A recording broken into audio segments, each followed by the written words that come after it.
मैं डॉक्टर दिग्विजय यादव आपका स्वागत करता हूं। आज हम हड़प्पा सभ्यता के पतन के कारणों पर दृष्टिपात करेंगे।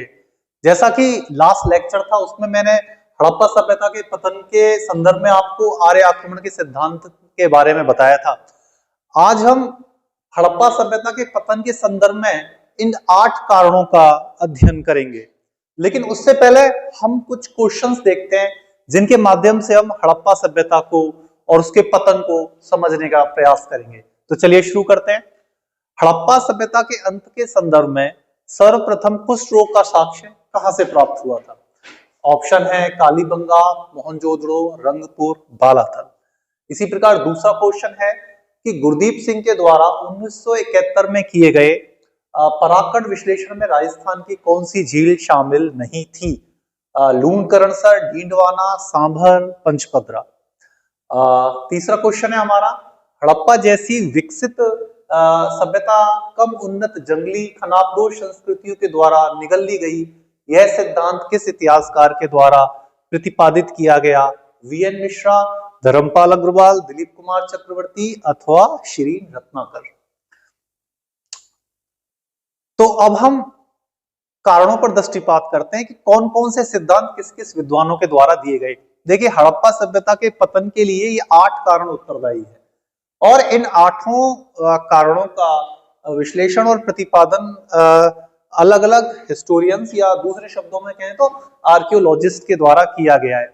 तो जिसमें सबसे जो 3 इंपॉर्टेंट नए सिद्धांत आ रहे हैं वो आ रहा है, एक तो मेसोपोटामिया हड़प्पा सभ्यता के पतन के लिए उत्तरदायी थी, महामारियां हड़प्पा सभ्यता के पतन के लिए उत्तरदायी थी। दूसरा है कि मेसोपोटामिया के साथ व्यापार में ह्रास इस सभ्यता के पतन के लिए उत्तरदायी था। और तीसरा है कम उन्नत सभ्यता कम जंगली संस्कृति के द्वारा निकल ली गई, ये एक और इंपॉर्टेंट एस्पेक्ट है। लेकिन इससे इन पुराने जो विश्लेषण है उनका महत्व कम नहीं हो जाता, बल्कि इनसे भी लगातार क्वेश्चंस हड़प्पा सभ्यता के डिक्लाइन के संदर्भ में पूछे जाते रहे हैं। तो सबसे पहले हम दृष्टिपात करते हैं नदियों में प्रतिवर्ष आने वाली बाढ़ के लिए।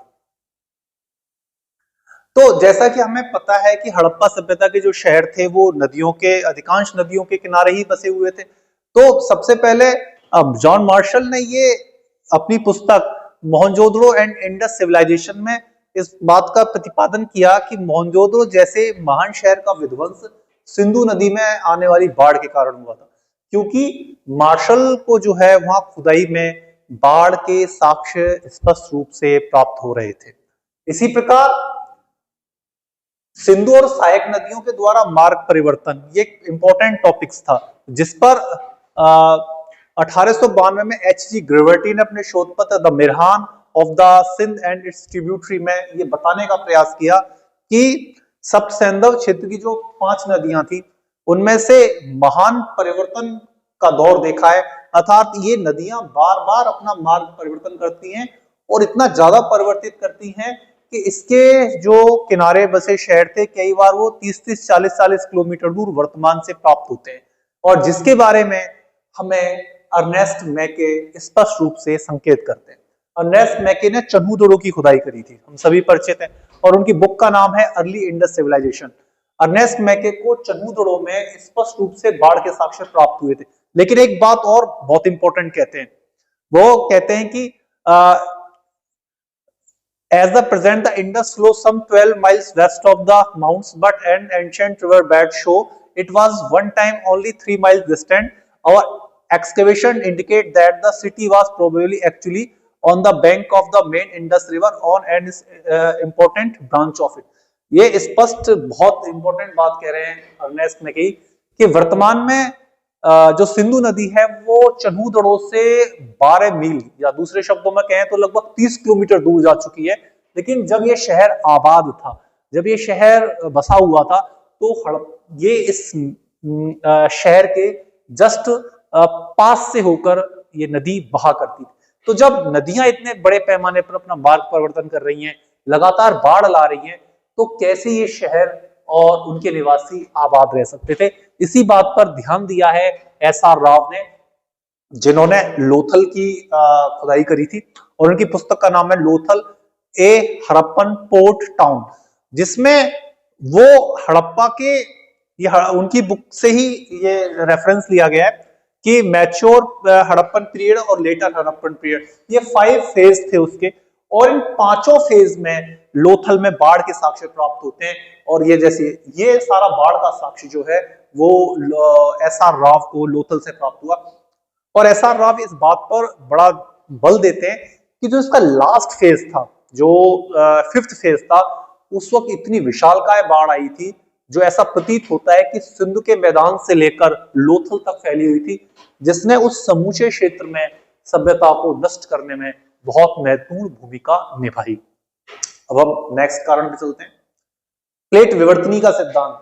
देखिए ये बहुत ही इंपॉर्टेंट क्वेश्चन है, कई बार पूछा जाता है। प्लेट विवर्तनी का सिद्धांत एक्चुअली में एम.आर. साहनी ने 1952 में उनकी पुस्तक आई थी मैन एंड एनवायरनमेंट, उसमें इनका पहली बार इसको हिंट किया, और फिर 1956 में इसको स्पष्ट रूप से बताने का प्रयास किया। हम बचपन से ही प्लेट विवर्तनी का सिद्धांत पढ़ते हैं कि प्लेट विवर्तनी का सिद्धांत हड़प्पा सभ्यता के पतन के लिए उत्तरदायी है, लेकिन एक्चुअली में प्लेट विवर्तनी का सिद्धांत था क्या? ये बताते हैं कि जो बाढ़ आई थी वो कोई साधारण घटना नहीं थी, बल्कि वो भूकंप का परिणाम था, जो पृथ्वी की प्लेटों के आपस में टकराने के कारण हुआ था, जिसके परिणाम स्वरूप सिंधु नदी में बांध बन गया, जिसके कारण एक बहुत बड़ा क्षेत्र जो है जलमग्न हो गया। इसके संदर्भ में वो उदाहरण भी देते हैं, वो उदाहरण इस रूप में देते हैं, ये अल्लाहबंद।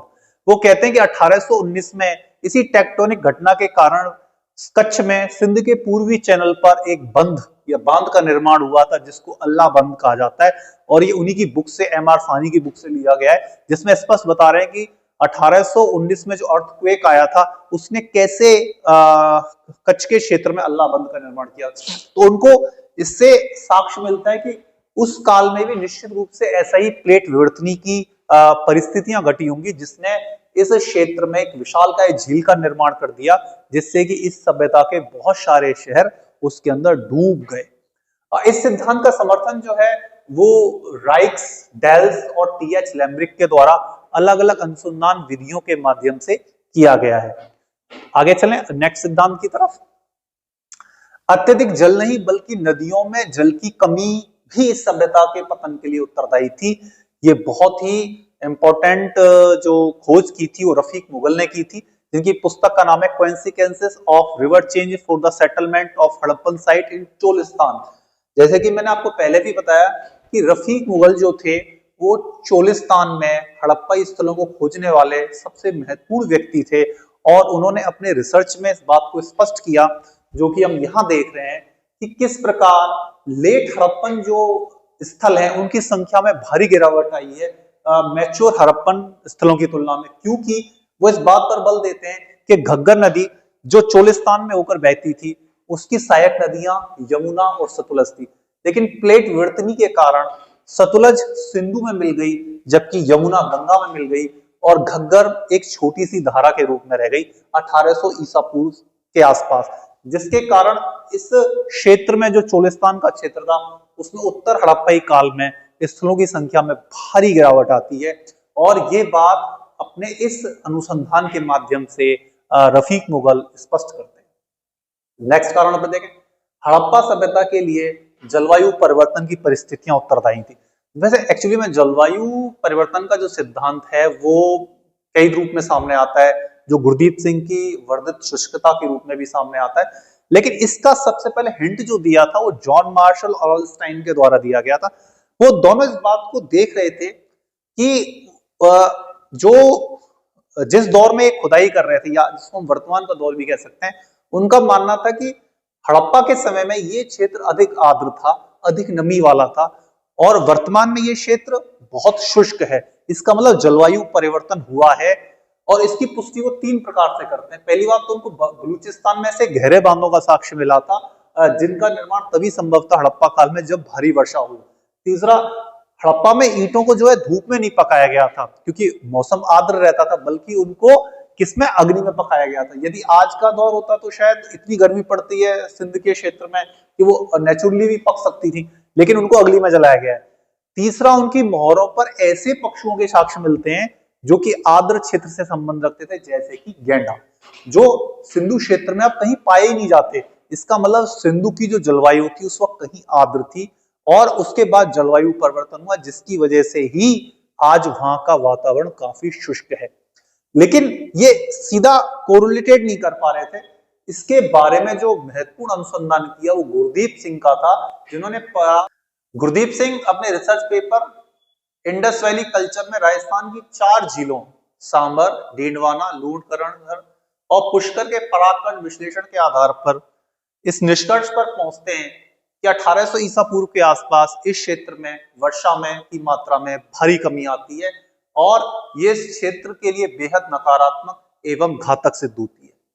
इसी प्रकार पारिस्थितिकी असंतुलन का सिद्धांत जो था वो वाल्टर फेयर सर्विस के द्वारा दिया गया, जो इस अपनी पुस्तक the origin, character and decline of early civilization में इस बात पर बल देते हैं कि जो हड़प्पा का संतुलन था, शहरी संतुलन, वो वास्तव में बहुत ही फ्रेजाइल था, बहुत ही नाजुक था और हड़प्पा वासी जो थे वो अपने शहरों को ईंटों के लिए, उसके ईंटों के बनाने के लिए और उनके पास पशु संपदा थी, जिसके कारण बड़े पैमाने पर ग्रेजिंग हो रही थी, पेड़ों की कटाई हो रही थी, तो कहीं ना कहीं उससे भूमि की उर्वरक क्षमता प्रभावित हो रही थी, उसमें सॉइल में एसिडिटी बढ़ रही थी, जिसके कारण ये समूचा पर्यावरण बहुत गहरे ढंग से प्रभावित हो रहा था। और इसकी तरफ हालांकि सबसे पहले ध्यान मार्टिन व्हीलर ने दिया था, बाद में विष्णुमित्रे ने भी संसाधनों के अति उपयोग और भूमि की उर्वरक क्षमता में कमी पर अपना ध्यान आकर्षित करवाया। फिर मलेरिया, कुष्ठ रोग और टीबी के साक्ष्य, ये बहुत ही इंपॉर्टेंट नए फैक्टर्स हैं। कैनेडी वो पहले व्यक्ति थे जिन्होंने मोहनजोदड़ो से जो कंकाल प्राप्त हो रहे थे उनका वैज्ञानिक विश्लेषण किया और वहां पर उनको मलेरिया के साक्ष्य प्राप्त हुए। उसी प्रकार रॉबिन शक के द्वारा राजस्थान में बालाथल से पहली बार कुष्ठ रोग का साक्ष्य प्राप्त हुआ और बहुत सारे उत्तर हड़प्पाई स्थलों से हमें टीबी के साक्ष्य प्राप्त होते हैं। और जैसा कि हम देखते हैं कि ये जो महामारियां थी वो इसलिए ज्यादा फैल रही थी कि एक तो हड़प्पा में नगरीकरण बड़े पैमाने पर फैल रहा था और दूसरा इन सभ्यताओं का दूसरी अन्य सभ्यताओं के साथ संपर्क हो रहा था, जिससे उन सभ्यताओं के रोग जैसे मेसोपोटामिया, सुमेरियन, वहां से जो रोग थे वो संचार के माध्यम से, संपर्क के माध्यम से इन क्षेत्रों में फैल रहे थे। और हमने देखा कि कैसे कोविड के समय में पूरी दुनिया लॉक हो गई थी, लाखों लोग मारे गए थे। फिर हम देखते हैं कि ब्लैक डेथ आई थी यूरोप के अंतर्गत, जिसने बड़े पैमाने पर तबाही मचाई थी। इसी प्रकार हमें 19वीं शताब्दी के अंत में हमें महाराष्ट्र के अंदर प्लेग का कहर नजर आता है, तो जो बड़े से बड़े गांवों और शहरों को ध्वस्त कर देता है। तो कहीं ना कहीं हड़प्पा सभ्यता के एक बड़े क्षेत्र में उभरती हुई महामारियां इस सभ्यता को कमजोर करने का आधार सिद्ध हुई और जिसकी पुष्टि स्पष्ट रूप से इन कंकालों से होती है। यह कंकाल जो है वो बालाथल से प्राप्त हुआ है, जिससे कुष्ठ रोग का साक्ष्य मिला है, जबकि यहाँ जो है कैनेडी जो है वो मोहनजोदड़ो से प्राप्त कंकाल का निरीक्षण करके ये इस तथ्य पे पहुंचते हैं कि मलेरिया बड़े पैमाने पर वहां पर फैला हुआ था। हड़प्पा सभ्यता के पतन के लिए क्या मेसोपोटामिया के साथ व्यापार में गिरावट कारण था? ये पुस्तक जो है श्री रत्नाकर ने लिखी है, the end of great Harappan tradition, उसमें कोई नई बात पर बल देती है। श्री रत्नाकर कहती हैं कि उनको ऐसा प्रतीत होता है कि मेसोपोटामिया के साथ जो व्यापार था वही हड़प्पा सभ्यता के नगरीकरण को बनाए रखने का बहुत बड़ा कारण था। और 1800 ईसा पूर्व में जब हमें मेसोपोटामिया के संदर्भ में मेलुआ का उल्लेख मिलना बंद हो जाता है, मेसोपोटामियन अभिलेख मेलुआ का उल्लेख करना बंद कर देते हैं, तो ऐसा प्रतीत होता है कि उस वक्त उनका व्यापार खत्म हो चुका था। और तभी हम देखते हैं कि हड़प्पा का जो शहरीकरण है वो 1800 ईस्वी के बाद तेजी से गिरावट की तरफ जाता है। हालांकि इस पे काफी क्वेश्चन उठाए गए, लेकिन एक चूंकि रिसेंट थ्योरी है और इस पे ध्यान देने की आवश्यकता है। इसी प्रकार दिलीप कुमार चक्रवर्ती एक और इंपॉर्टेंट बात कहते हैं, वो एक नया सिद्धांत देते हैं। वो कहते हैं कि हड़प्पा जैसी सभ्यता जो थी वो कम उन्नत शिकार संग्राहक समूह के द्वारा निगल दी गई। एक्चुअली में दिलीप कुमार चक्रवर्ती के अनुसार जो ताम्रपाषाणिक सभ्यताएं थी जैसे कि हड़प्पा सभ्यता, उसका अपनी समकालीन जो समाज था, ग्रामीण समाज, शिकारी समाज, खाद्य संग्राहक समाज, उसके साथ एक बहुत निकटता का संबंध था। लेकिन वो ये भी कहते हैं कि चोलिस्तान का जो क्षेत्र था वहां पर ऐसा प्रतीत होता है कि जो हड़प्पा सभ्यता थी उसकी बहुत गहरी पैठ नहीं थी, वो बहुत ज्यादा उसकी रूट्स गहरी नहीं थी और बल्कि वो वहां पर थोपी गई थी, और जिसके कारण जो जब बीमारियों का आक्रमण बढ़ने लगा, जब शहरीकरण ध्वस्त होने लगा, जब व्यापार में गिरावट आने लगी और ये जो सारे कारण इकट्ठे होने लगे, तो जो शहरी ढांचा कमजोर होने लगा, उसी दौर में शिकार संग्राहक समूहों के द्वारा इस सभ्यता को निगल लिया गया। और उनकी अपनी परिकल्पना के संदर्भ में वो ये तर्क देते हैं कि गुजरात के रतनपुर और खानेवाल में परिपक्व हड़प्पा संस्कृति के बाद तुरंत बाद सूक्ष्म पाषाण शिकार संग्राहक समुदायों की उपस्थिति दर्ज होती है। अर्थात वो पुष्ट भी कर रहे हैं अपने शोध के माध्यम से। तो हमने देखा कि हड़प्पा सभ्यता जो थी वो एक बहुत ही विशाल क्षेत्र में फैली हुई थी, लगभग 13 लाख वर्ग किलोमीटर का क्षेत्र था। और इस सभ्यता के पतन के लिए कोई एक कारण उत्तरदायी नहीं हो सकता। अलग अलग क्षेत्रों में इस सभ्यता के पतन के लिए वास्तव में अलग अलग कारण उत्तरदायी थे। तो आज हमने हड़प्पा सभ्यता के पतन के कारणों के विषय में जाना और इस लेक्चर में हमने बहुत सारे आयामों को टच किया। लेक्चर को देखने के लिए आपका बहुत बहुत शुक्रिया।